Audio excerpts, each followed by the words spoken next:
If that hasn't gotten people to wake up yet, what will? Wake up and realize these people don't care about you. The Libertarian Party is the only party that actually cares about your rights to liberty and freedom. Ladies and gentlemen, welcome to the Liberty Inc. podcast, your source to all things liberty in North Carolina and across the United States. I'm your host, Mike Ross, and with me tonight is Joe Garcia. He's the chair of the LPNC, and quite frankly, the guy who made this all possible. So thanks so much, and Joe, welcome to the show. Thank you very much, Mike. Thanks for having me. Awesome, man. So this is a brand new podcast. It's pretty informal. This is kind of the pilot, and I thought that you would be really the great first guest that we could have. Because really, we see the Libertarian Party really gaining a lot of steam. You look out there in social media, I mean, it's not hard to see that regular people are kind of fed up with the duopoly. And one of the reasons that I really wanted to get involved with the Libertarian Party and do this podcast is because I think that the Libertarian Party has the solutions to so many things, problems facing our state, facing our country. So, as the chair of the LPNC, I wanted to bring you on here knowing that most of our audience is probably going to start out in North Carolina. And I'm sure there's quite a few disaffected Democrats, disaffected Republicans that might be looking for a new home. I think the Libertarian Party will appeal to a lot of them if they really just understand what we're really about. So, Joe, I just want to know, you've been the chair of the state party. We've got a convention coming up in the near future. I'd like you to just kind of lay out for us, like, what are our real goals for the North Carolina Libertarian Party? Where do we see this podcast wanting to grow through? And really, what's your vision, continuing on as chair? So I had taken over as chair of the Libertarian Party in North Carolina back in November, just after the election. Okay. And I sat down and I started looking at where we were short, where we were at, and where we really should be going. And at the time, we had about 12 to 13 active counties, county affiliates here in the state. And the numbers of registered libertarians alone had swelled up to about 45,000 registered libertarian voters. Wow. And what I decided is we really need to work on outreach, reaching out to folks not only that are in the Republican Party or the Democrat Party or even unaffiliated voters here, but to our own registered libertarians. Get more in touch with them, bring more folks in. Right. And the reason for that is because in order for us to be successful here and run campaigns and have successful campaigns, we need folks to get involved, essentially. So one of my first orders of business was to start building out our affiliate team. So we had an affiliate coordinator. So we had one guy, this guy, Jeremy Hussey, hardworking guy. But the problem is he was all by himself, trying to help get affiliates started, reaching out to folks that were making inquiries on how to get started. And so what I started doing was I started creating positions for folks to be on the affiliate team. So we have the state broken down into 7 regions. Okay. And I decided to start filling out those regions with regional liaisons. So folks that could actually just concentrate on the counties in their own region and allow Jeremy to do what he does best, which is, facilitating connections and really assisting folks in getting affiliates started, right?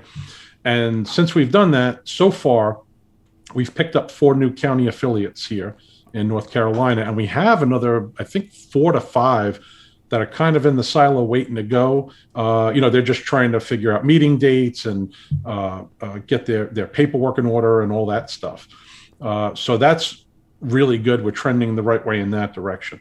I think that's great. Yeah, no, I mean, I think that's great because when I think of the Libertarian Party, right, like we look at national elections and we know that, the uniparty is the uniparty. And I do think long term, granted, we've been, working towards it from the start of the party, but I do think long term, the Libertarian Party, can be viable. But I think the steps that you need to take to get there is to become really viable at the local level first. Because when people see libertarians in their local government, whether it's a mayor or a city council, something like that, the media loves to paint libertarians as out there, right? Like they're going to put out, either a nudist or basically say, oh, they're Republicans that smoke weed or all these things. And that's not the case, and some people try to pitch it. And I always hated this. Some libertarians love it. Some libertarians hate it, where they say, oh, we're fiscally conservative like Republicans, socially we're liberal like Democrats, and I disagree. I mean, at the end of the day, we're socially libertarian and we're fiscally libertarian,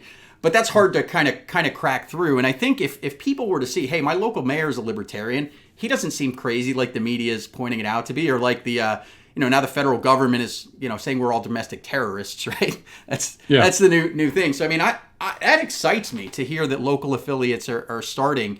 And that focus locally. That's something that I think if we're going to win long term, we have to start winning at the county, at the state level. And when people see a lot of libertarian representation there, that's when they start to think, whoa, maybe libertarians can get 10% in a presidential election and then 15 and 20. Now all of a sudden, that you look at when Ross Perot did it. When you start hitting those kind of numbers there, it doesn't matter who you are. If people listen to your ideas and believe in what you're saying and you sell that message of why our solutions are better, that's how we become viable at the national level. And I think that's a good focus. So within affiliates, right? Like I think we have 100 and something counties? We have 100 counties. Okay, 100 counties in North Carolina. And how many, I know you said we just got 4. My county affiliate is one of them over here in Gaston. And I think you said you had a few more. How many active affiliates would we really have? Because we're right now, we're up to about, I think, 15 right now. Okay.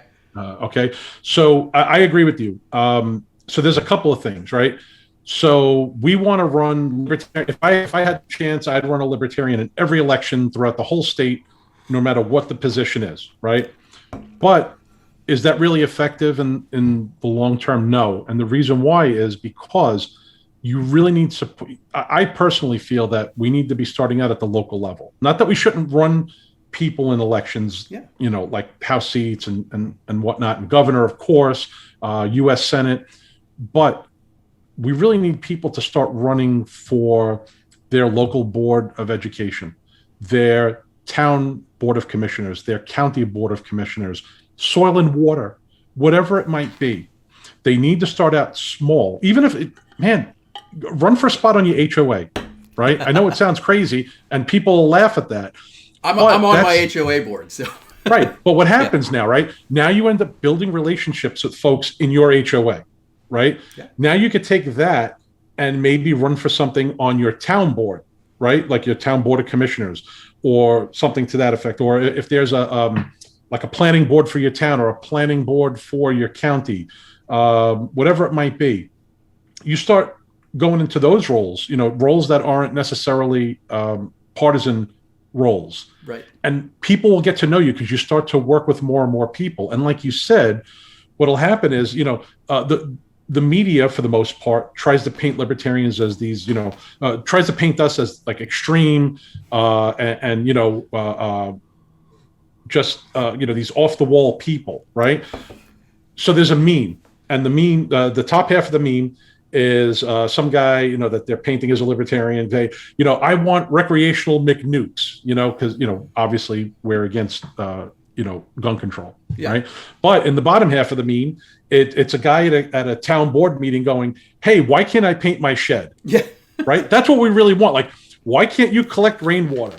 Why can't you braid hair and charge for it without having to go for training, which hours wise, if you went for training to be able to do hair braiding, takes more hours of training than it does to become a law enforcement officer here in North Carolina.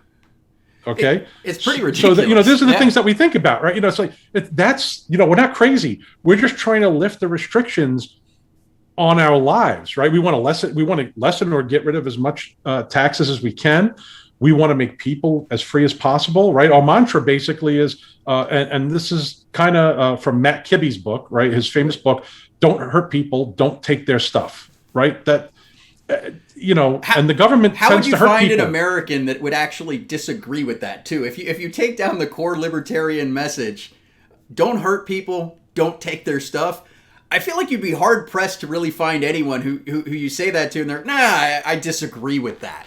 Yeah, exactly. Yeah. Why should the government be involved in marriage licenses? Sure. That's a private contract between or you and your significant other or others, depending on what you're or any licensing really. I joke about it, but I got a buddy who he wanted eggs, right? He wanted some eggs, so he got some chickens, and he's allowed, and I think he's allowed like 4 chickens, right?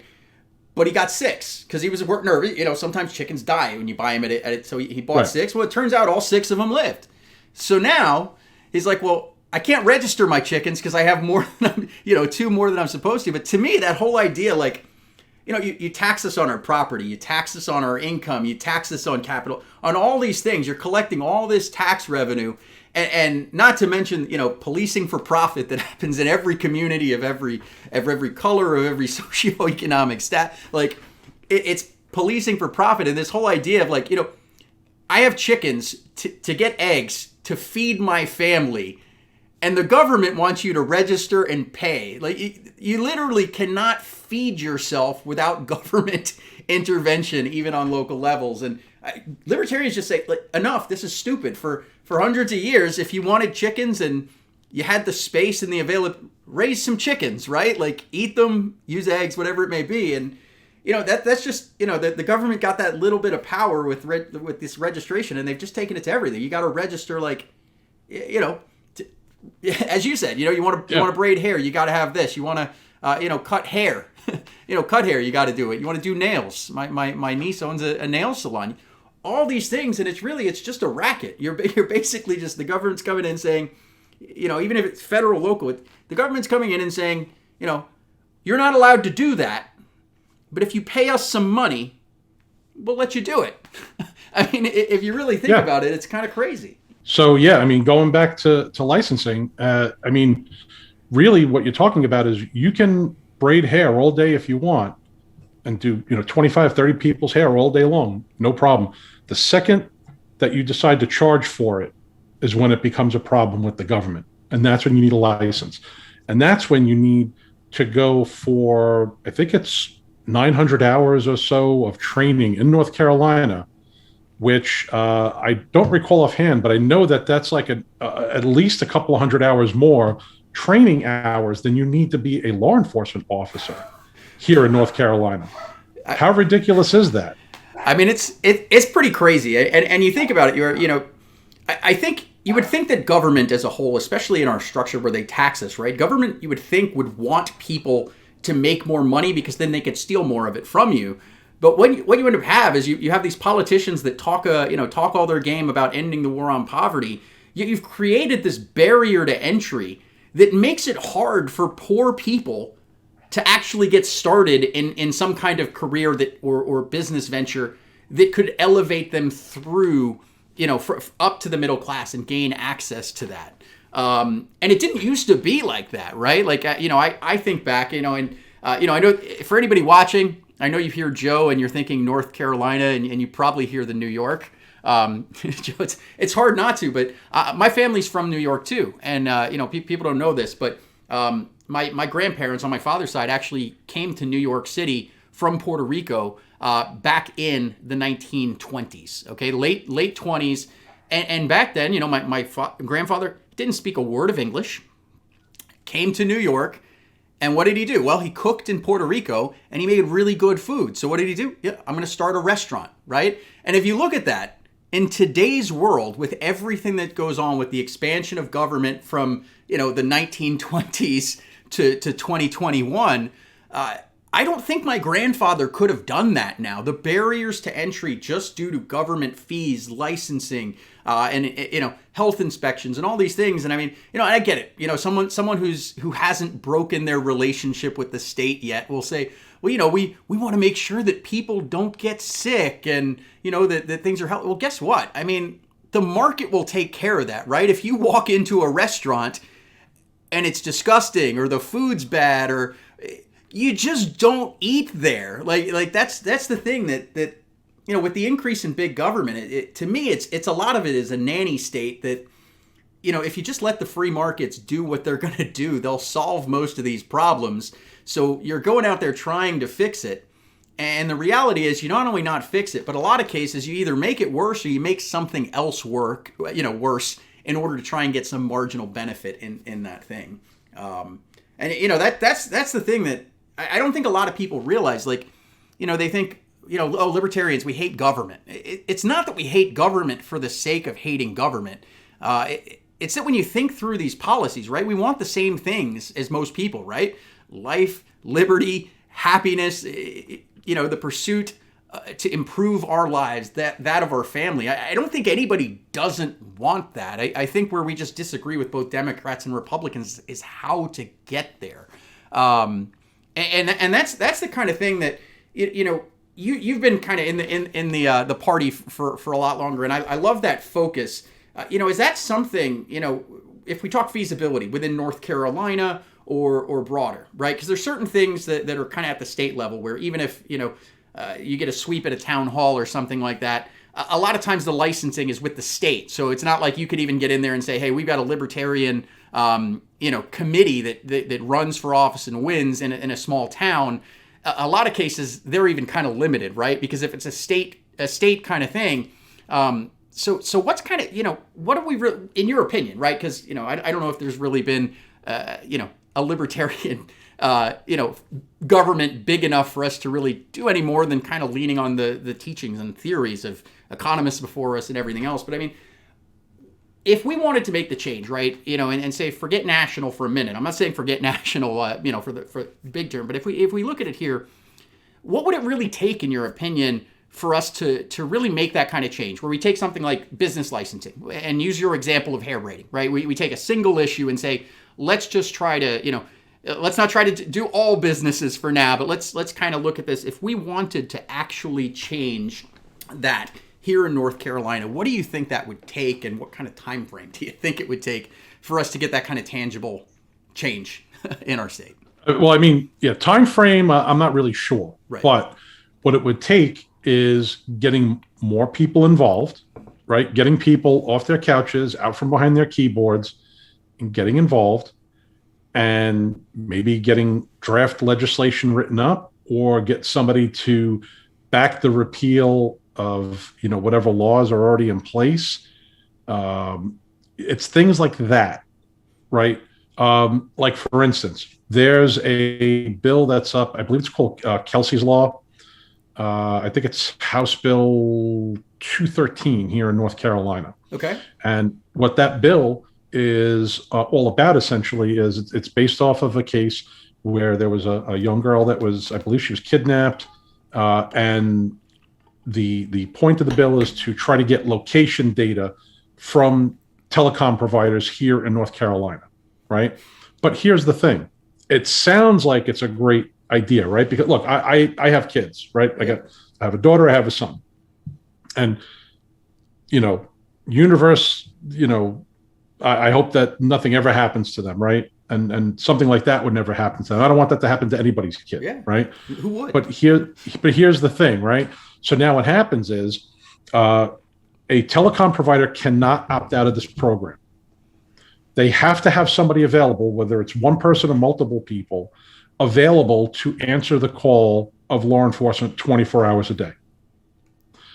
On top of that, what happens is the senior law enforcement officer on duty for whichever department or agency it is can request location data from the telecom providers, whoever it might be, AT&T, Verizon, T-Mobile, whoever, okay?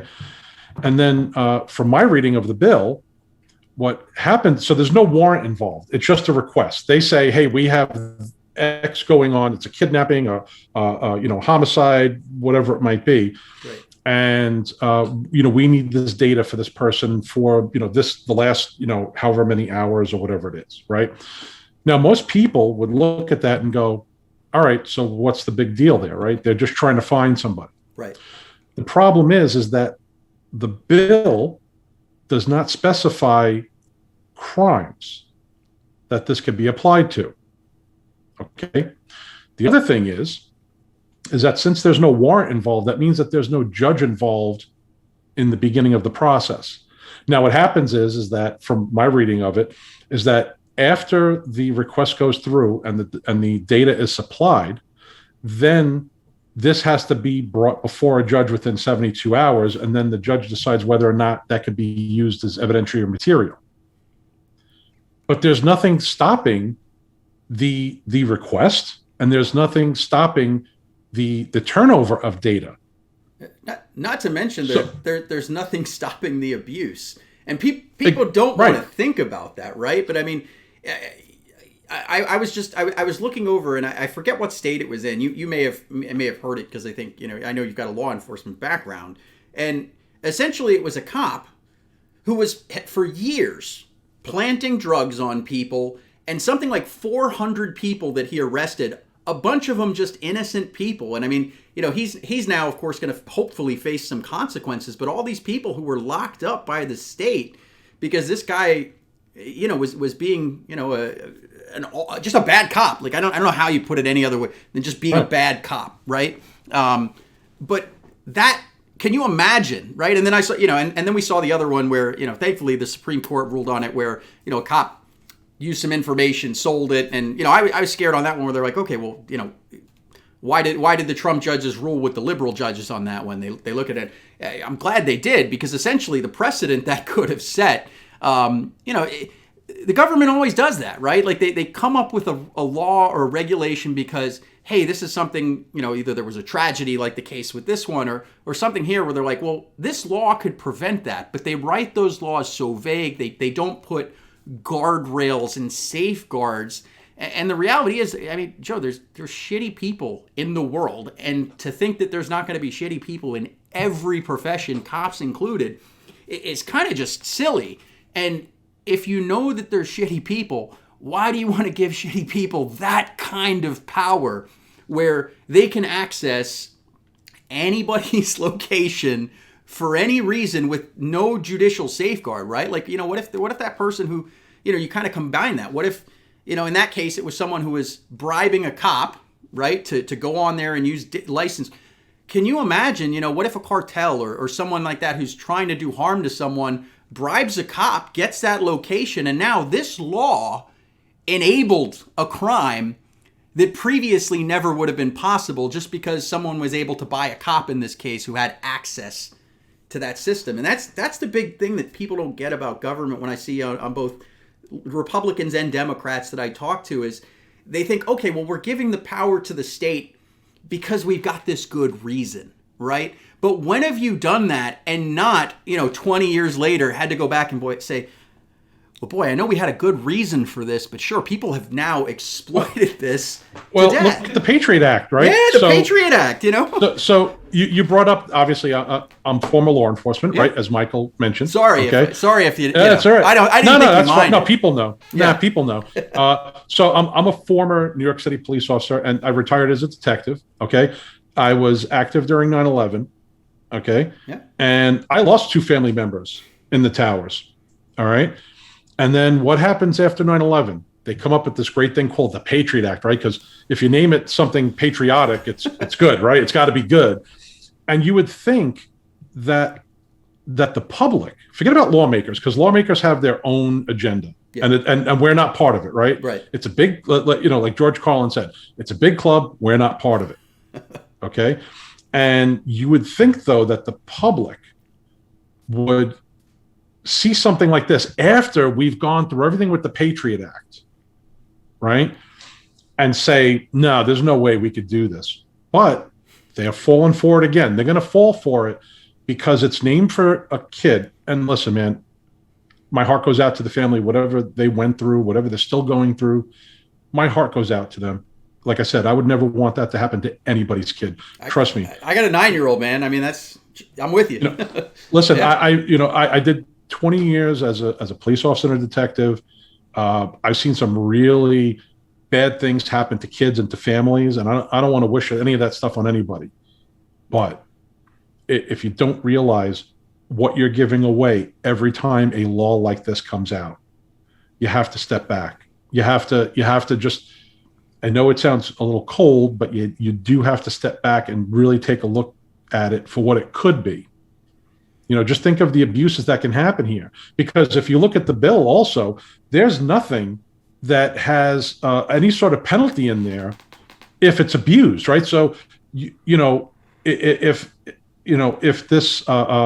an officer ends up making one of these requests and then something goes sideways with this, maybe Maybe it's just a bad cop. Now, it's not always the same officer that's making the request. It's just that what happens is an officer requests from their senior, and then their senior has to make the request. So let's just say there's a captain or a chief on duty, or whoever the highest ranking officer is. Right. So it could be a detective that's asking for it because they're working on a case, or it could be a police officer, depending on how the department's made up, how they conduct their investigations. But there's like no penalty. So reading through the bill, there's nothing that says, oh, by the way, if it's found that this information was requested unlawfully or without merit, like, oh, by the way, there's a penalty for this. So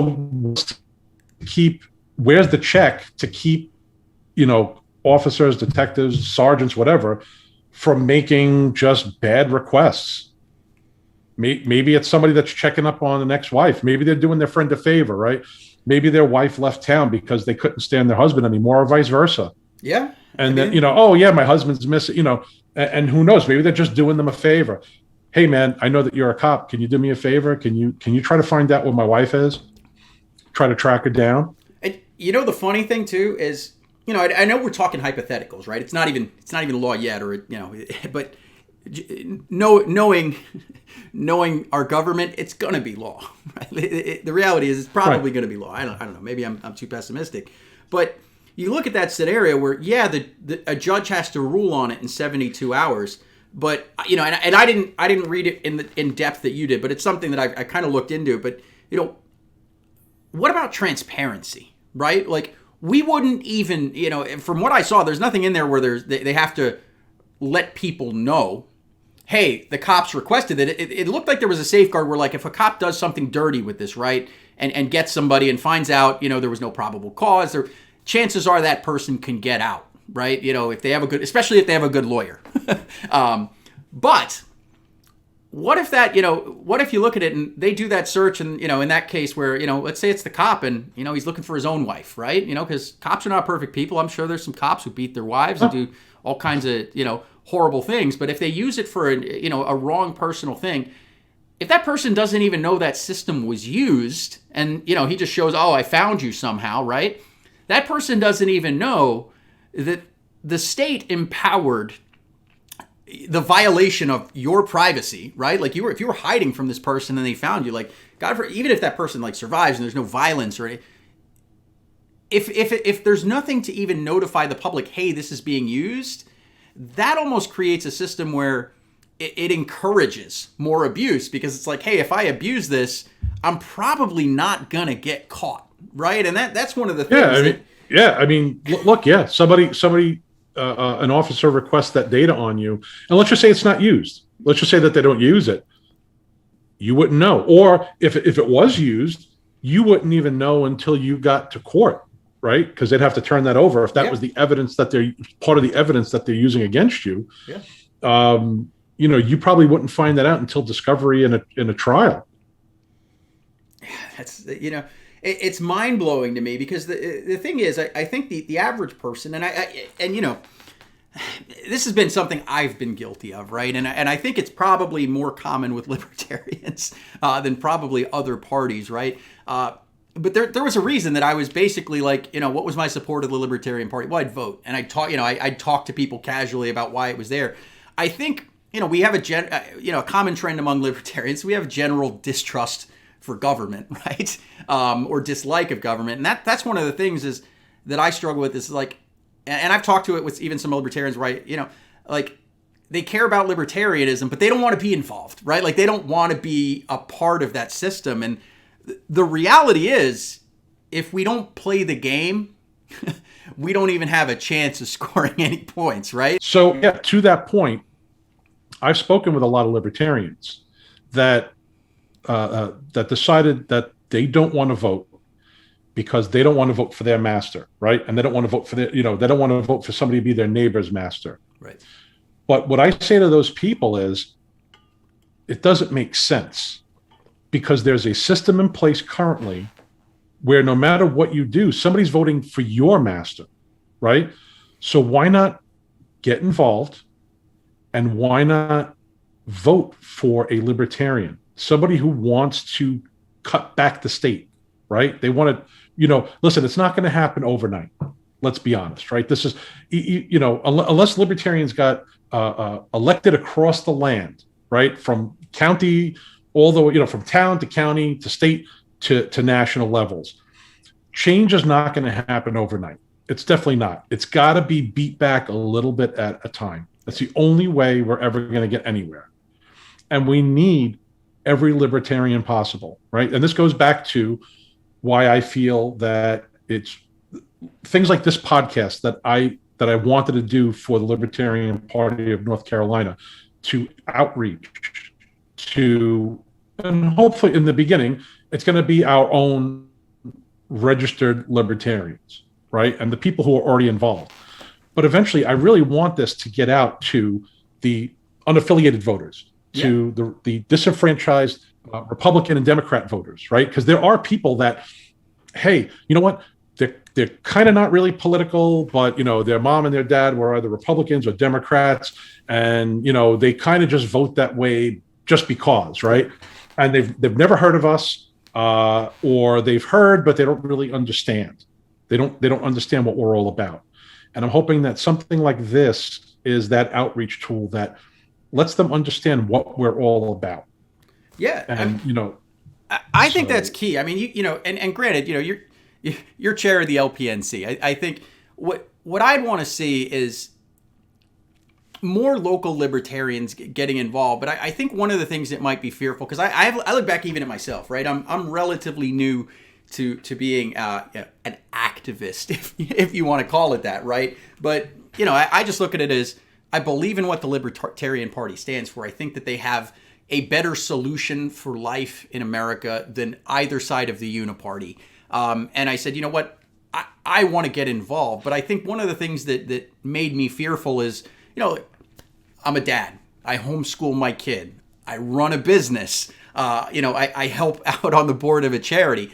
The reality is I'm pretty busy. And I feel like a lot of libertarians, whether it's, they're busy with something, right? Like whether it's that stuff or they just, they want to hang out and go fishing more often. I think time commitment is something that kind of scared me off for a while. So, I mean, what I looked at, I just said, let me just go to a county meeting. And I think that, I'd like to see, if you're a libertarian anywhere, in North Carolina and you're watching this podcast, I would say, look, find out, go to LPNC, you can see it on the podcast banner. You've got the website, Twitter, Facebook.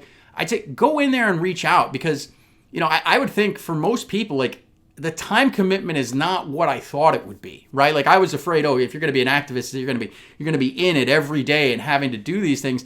And I don't think that's what you're looking for. I mean, if you've got a couple of people who, want to live and breathe the Libertarian Party and help out with the work, maybe they go for something there. But I mean, to the average libertarian, to be a voice in your community, just, if it's a monthly meeting, and even, if you can't make the meeting one month, it's not a big deal unless you're like the chair and you're running it.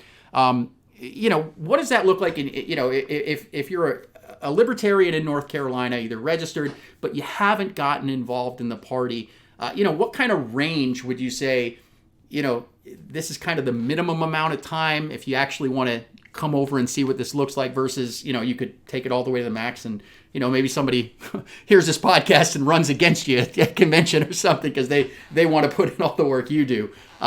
So let me go back a second. We probably should have started with this now that I'm thinking about it. But to give you a little background on myself, I was living in New York, and I didn't have a local libertarian party. So to go back even further, I was kind of a neocon after 9/11. I lost 2 family members, as I mentioned earlier. I was a, bomb the Middle East into glass kind of guy. I was just really angry that I lost 2 really innocent family members that just went out to get coffee, showed up to the World Trade Center for their job, and, were dead, 15 minutes after they got to work. Okay. So before that, I was just kind of like apolitical, depending on where things went, depending on, how I felt about it. I hate to use that term, but I was sort of socially liberal, and I was kind of fiscally conservative. My dad raised me that way to be very conservative with my money and to save and pay attention with my spending. but socially we were just very liberal, right? And then so for years, I'm this guy who hates those brown people in the desert and just wants to bring them all to justice and rah rah everything, dropping bombs on everybody. And then this guy, Dr. Ron Paul, hits the stage in 2007 in South Carolina at the presidential debate, Yep. right? And next thing you know, he starts talking about, well, they don't hate us for our freedoms, they hate us because we're over there, right? And starts talking about blowback and our foreign policy. And it was that moment that hit me while I was sitting on the couch that really made me start thinking, right? And I fell hook, line, and sinker for Rush Limbaugh, Sean Hannity, Michael Savage, all those folks, right? And now this elderly doctor from Texas, turns a light bulb on for me, and I start going down, the YouTube rabbit hole and all that. And fast forward some time, and then I'm in New York. I'm looking for a local Libertarian Party, and there was none. And I eventually moved down here to North Carolina in about late 2016, okay. And around about the beginning of 2017, I found out that there was a local Libertarian Party in my county, and I reached out to the chair. It looked like from what I could see online, they really weren't active at all. Right. I reached out to the chair and said, "Hey, what's going on? Do you guys meet?" He's like, "Oh, not really, but if you want to get together, we can." And I said, I'd be interested in getting something, help you get this started back up. Right. And sure, he gave me the keys to the Facebook page, and I started planning events. And originally it was, once a week type of thing. Yeah. Not once a week. I'm sorry, once a month. Right. And then so I started helping out. And next thing you know, we went from, once a month to now, weekly meetings. And then it turns out that the chair kind of wanted to step aside from being chair. So he basically said, "Hey, if the state party is okay with it, I'd like to step down. I'll stay on as treasurer, but I can't be chair. I don't have time to," he had a lot of things going on. And so I ended up becoming chair of my county. And then a few months after that, I ended up going to the state convention, and one of the folks on the executive committee, Brent DeRitter, is one of my best friends, turns around and says, "Hey man, you want to run for an at-large position on the state executive committee?" And I was like, "I don't know what that is. What do I have to do? I didn't come to the convention to run for a state office. I'm still getting my feet wet at the, at the county level." And he's like, "Listen, I could see, man, you're really strong-willed and you're really active and you engage with folks online. And I could see like you're slowly building up your county party. Like, come on, just get involved. It's a meeting once every 2 weeks. It's not a big deal." Okay. So I end up, he nominates me. I end up getting elected, and I was an at-large member. At-large member is essentially, for those who don't know, it's a member of the state executive committee who has voting powers. So when motions come up, expenditures for money, you have a vote in deciding, how money gets spent, what new programs you might be instituting, and so on and so forth. Right. Well, then what happens is there was some personnel changes at the state level. I ended up becoming vice chair, and then the Brent DeRitter ended up becoming chair, and then he had to step down due to some personal reasons, and I ended up moving up to chair. Okay. And I've been there since November, right? So I'm committed to this, right? Yeah. But here's the thing, right? So now I'm running the state organization. Believe it or not, you don't have to put in the same time that I put into this, right, or that somebody else might put in, okay? It could be something as simple as, hey, we need somebody to track volunteers. Hey, we need somebody to do a little bit of research on some legislation. Hey, listen, I need you to reach out to county affiliates and make sure that they're still active and make sure we have all their contact information. Right. A lot of these things, that we might have don't really require a ton of time, and you can work it around your schedule, right? Yeah. It could be as simple as your county has a website and they just need somebody to maintain it, right? Somebody to make sure that it's secure, that it's got content on it, and not necessarily even that you're the person creating the content. It could just be somebody actually doing the maintaining. Like, hey, here's a if I'm the chair, there's something I want to post. Can you do me a favor and post it to the website? Right. It could be as simple as that. You could have that little, 15 minutes a week, an hour a week, depending on what you get involved in. It really all depends. And not everything, it's not a full-time job. Right. I'll be honest, at the state level, for me, it's a part-time plus job in addition to my day job that I use to pay my mortgage, right? So I put in a lot of work, but I'm doing that because I'm trying to really move the party. But not everybody that's a volunteer. It could be something that's like, hey, we need somebody to plan an event. We want to do a voluntary, like a food drive or something at the county level or even the state level. Or we want to have some classes on certain topics. I'm actually working with a volunteer right now who's going to plan out a few classes. I'm going to be offering some classes throughout the state. And so I can't give too much details because we don't have all the plans in place yet. Sure. But it's things like that. So he's doing that on the side. It's not a full-time job for him. It might be something that on a quiet Saturday morning, if he's up, he might do, or if he's up late on a Friday night or, whatever it is, that's something that he's just doing in his free time. So you don't have to really be afraid of some deep commitment where you think you're working an 8-hour day in addition to your already 8-hour day, plus your family, plus, your sleep time and all that stuff. So, right. Yeah. I mean, for me, the way it lined up with you wanting to start a podcast and me kind of having the, the equipment for my old YouTube channel, for me, that's, maybe one day I'll get more involved, right? Possibly run for office, things like that. But, I think that's something that, I wish more libertarians like me would just say, you know what, let me find a way to get involved, right? Your skill set may be very different from mine, but at the end of the day, if you care about liberty and freedom in this country, and especially in this state and where you live, like getting involved is, in my opinion, like the best thing you can do, because if you don't get involved, you're going to be living under the thumb of the uniparty, whether you like it or not, forever. Right. Because if we don't do something now, 20, 30 years from now, we're not going to make any progress, right? So. Yeah.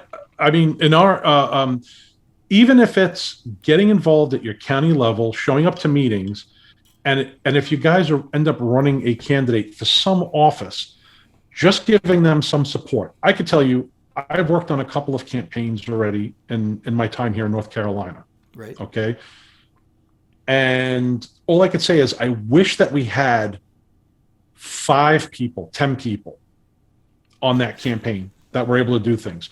So I worked on Jeff Scott ran for District 9, literally like two times in a row. And a lot of times it was just either myself and Jeff out somewhere, or Jeff between, he's in Mecklenburg, I'm in Union County. Just think if between the two of us, we had, instead of just 3 or 4 of us, or just the 2 of us, a lot of times, if we had 5, 10, 15 people, just to show up for a 2 or 3 hour stretch. Yeah. And to hand out literature, or somebody to man a table somewhere with a table skirt on it. I mean, just various things like that. It's something like that. It may be during a campaign, once a week, you put in an hour or 2, it's not a lot, but just think right now, if we have a little over 45,000 registered libertarians in North Carolina. If each one of those libertarians donated $1 a year alone, our budget would triple, just about. Maybe a little bit less, but it would just about triple. Okay, wow. For the state party. I'm not even talking about county. I'm just talking about the state party. Yeah. If each of those people just showed up and gave an hour of their life somewhere throughout the year on something, it would make us so much more effective. Right? It doesn't sound like it sounds like an hour. Yeah. Right? Get together in your county. Do volunteer efforts. Work at a food bank. collect food. When, school's getting ready to start up, maybe do one of those backpack campaigns where you get, school bags together for kids who are, less fortunate, Right. that don't have the money to go out and buy their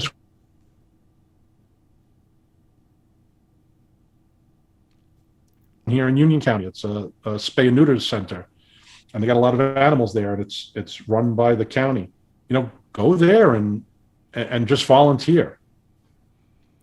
Yeah, I mean that I think that's a great call to action, Joe. I mean, if you're watching this and you're a libertarian that's registered, right? The reality is, Joe, I'll say we could use your help, whether it's a donation of your time, your talent, or your financial. As Joe said, if every libertarian gave $1 a year, it would do wonders for the party. And if that's not for you, join your local county affiliate. Find something that's kind of up your alley. One way to use your abilities to do that, and let's kind of go forward here. I think that would be a great message. You don't have to be as involved as Joe, right? You don't have to have any desire to be chair or board. Locally in your community. Introduce it. One of the things I saw, I forget what state it was or what county, but it was a small, like a county where they basically went out and did a cleanup, right? Just cleaning up trash in their neighborhood. But if you do that and you're wearing bright gold shirts with the flame on it, you're bringing awareness to the party. And I really found, just in my personal life, I come from, I grew up in the most liberal county in Florida, Broward County, right?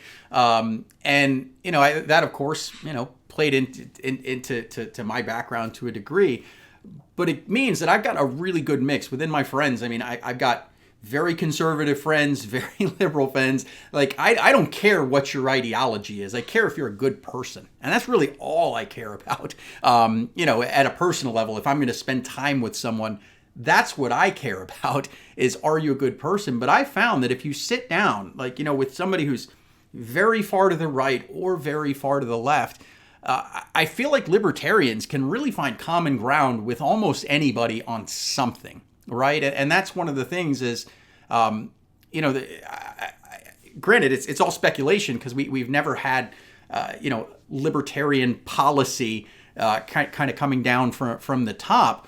But I really feel if we ever get there, Democrats, you're going to be happy because we're going to do more things that your Democrats, leaders have been promising you forever. And Republicans, you're going to be happy too because we're probably going to deliver more things that you like that the Republicans promise you and don't give you. Because at the end of the day, all of these issues that are kind of the hot issues for the left and the right, on a lot of them, libertarians have been consistent on it since the 70s, that those are positions that we've been going through. So, I mean, I think that, at a personal level, if you're getting involved at your local, your local county, even if you don't want to get into the state or, state level, if you get involved and really just use that as a platform to talk to people, that's the thing that I think would really benefit the Libertarian Party, and why, when you propose the idea of a podcast, I'm like, well, it gives us an opportunity to talk to people,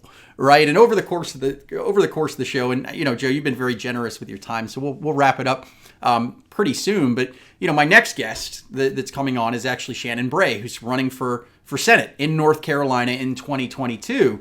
And I'm really looking forward to that conversation and bringing that podcast. But I think that's one thing that every libertarian, even if you don't want to get involved at the county level, what I'd ask, if is talk to people, right?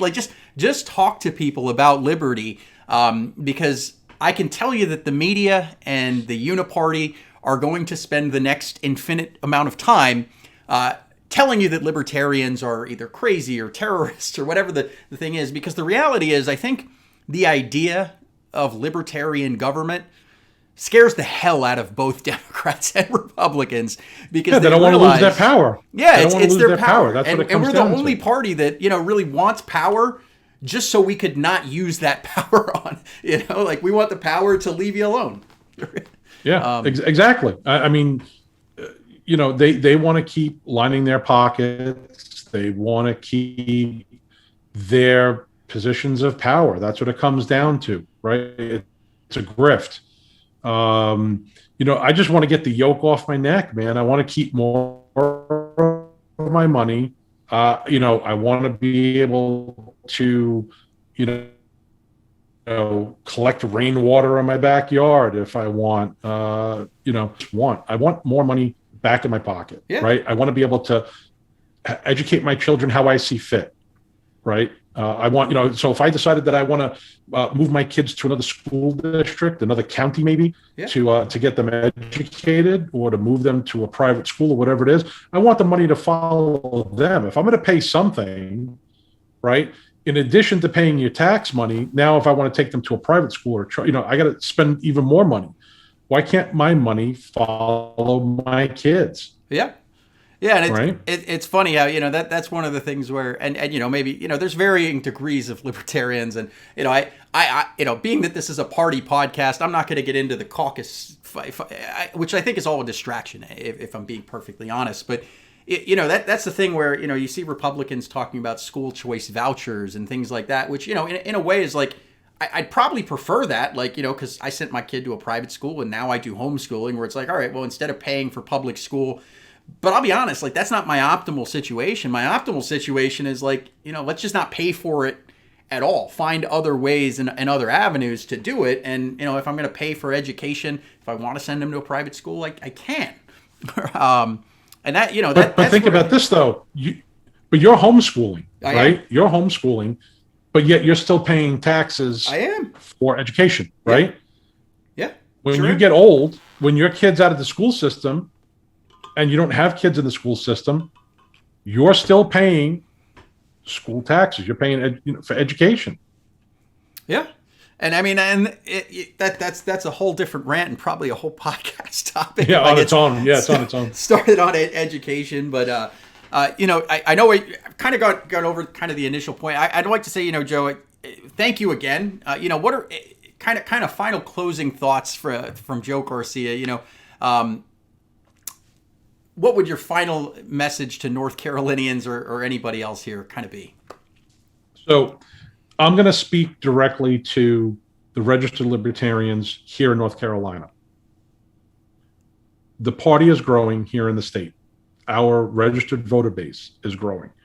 I remember speaking to longtime members of the Libertarian Party of North Carolina who cannot believe that we are at 45,000 registered voters, registered libertarians in the state. They think back to a time when there was only 5,000 or 6,000 and thought that was a lot. Okay, so the numbers are growing. The party is growing. We're getting a bigger influx of volunteers as time goes on. We'd love for you to be part of it.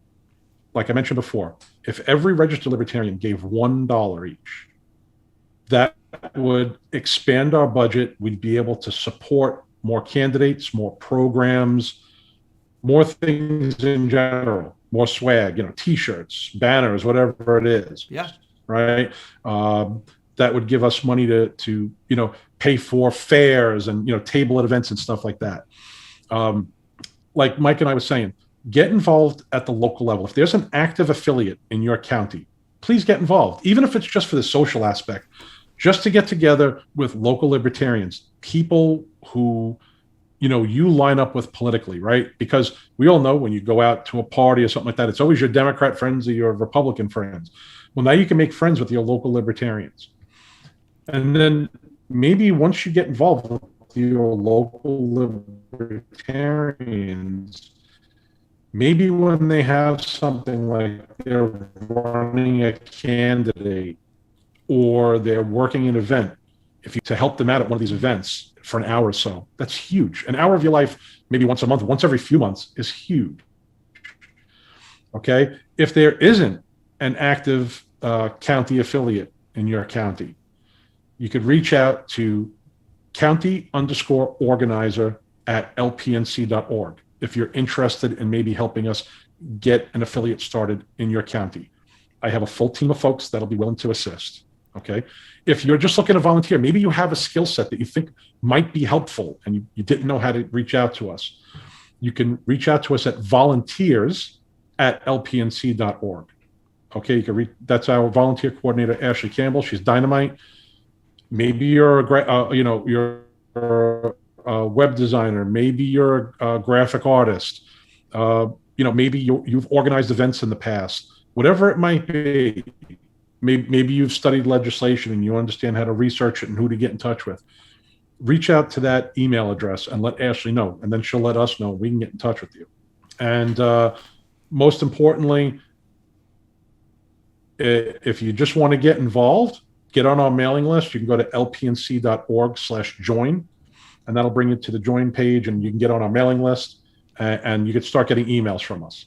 And I just want to leave off that in a couple of weeks, June 18th through the 20th, we have the 2021 Libertarian Party of North Carolina State Convention. It's going to be a fantastic time. We have a great lineup of speakers. We have Angela McCardle, Joe Bishop Henchman, who's the chair of the National Party. We have Scott Horton, who's from antiwar.com and the Libertarian Institute. Scott has a couple of books out on ending the war on terrorism and ending the war in Afghanistan. We have John Mons. He's a former Libertarian Party presidential candidate. And we also have Spike Cohen, who was the recent candidate for vice president in this most recent election with Dr. Joe Jorgensen. And Spike's a fantastic communicator and a fantastic speaker and a good friend of mine. So I'm looking forward to seeing all these folks at our convention. Yeah, as am I, Joe. Looking forward to seeing everybody there as well as you. And I think, I'm going to bring the equipment with us. Maybe we'll film an episode for here, here at Liberty Inc. while I'm in Greensboro. But thank you so much for your time. Thank you to the listeners. Again, wherever you're watching this, whether it's Facebook, YouTube, anything you do to like, share it with other people. At the end of the day, I think Joe is serious and I think I'm serious. We want to grow this Libertarian Party. And I think the only way we can do that is with your help. We need you libertarians to get involved in a way that fits your life. Don't be afraid like I have been for several years. Again, it doesn't take much. There's a lot of little work that you could make an impact with and help bring freedom and liberty to North Carolina and hopefully back to the United States. So thank everybody so much. Joe, thank you. And we will see you next week with 2022 Libertarian Senate candidate for, U.S. Senate for North Carolina, Shannon Bray. We'll see you next week.